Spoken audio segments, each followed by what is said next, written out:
শর্মিষ্ঠা রেসিপিতে সবাইকে স্বাগত জানিয়ে দেখুন আজকের ছেলেমেয়েরা সকাল থেকেই বললো মা আজকের একটু ঘরোয়া পদ্ধতিতে ফ্রাইড রাইস খাবো।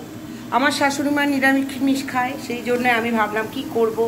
ঘরে অনেকটা গাজর আর বিনস রয়েছে, আর ক্যাপসিকাম রয়েছে, ধনেপাতা আছে, সমস্ত দিয়ে আমি একটা ভেজ ফ্রাইড রাইস আজকের বানালাম। দেখুন আমি কি করেছি এখানে। মোটামুটি ভাত, মানে সমস্ত মেটেরিয়ালস, যেমন এটা হচ্ছে তোমার কাজু কিশমিশ, তারপরে হচ্ছে গিয়ে গরম মশলা, কাঠ ফাট সমস্ত দেয়া। ভাত কমপ্লিট হয়ে আছে। এখানে দেখুন বিনস, ক্যাপসিকাম, ধনেপাতা এবং সমস্ত দিয়ে এটা ফ্রাই হয়েই আছে।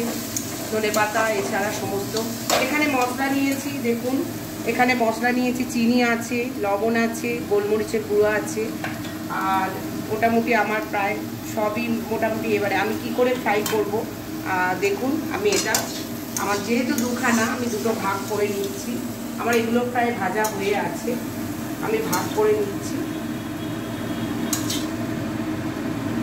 আর এটা আর ভাগ করলাম না কেন, এতে আমার এতেই আমি একটা ভাগ দেব।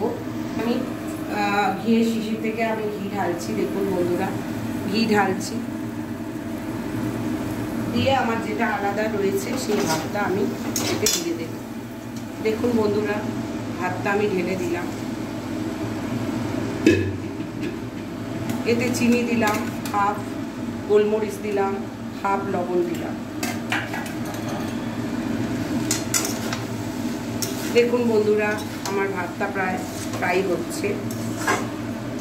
আজকে সবাই মিলে আমরা ফ্রাইড রাইস করব। পরে আমি আপনাদের থালিটা শেয়ার করব, ফ্রাইড রাইস কী দিয়ে খাওয়া হবে বা ফ্রাইড রাইসের প্রিপারেশান কী, মানে খাওয়ার প্রিপারেশান। দেখুন ভাতটা একটু নরম করে করেছি, কেন আমার শাশুড়ি মা ওনার দাঁত নেই। এবার আমি যে কোনো জিনিস হলেই নিরামিষ করি কেননা উনি একটু নিরামিষটা খান।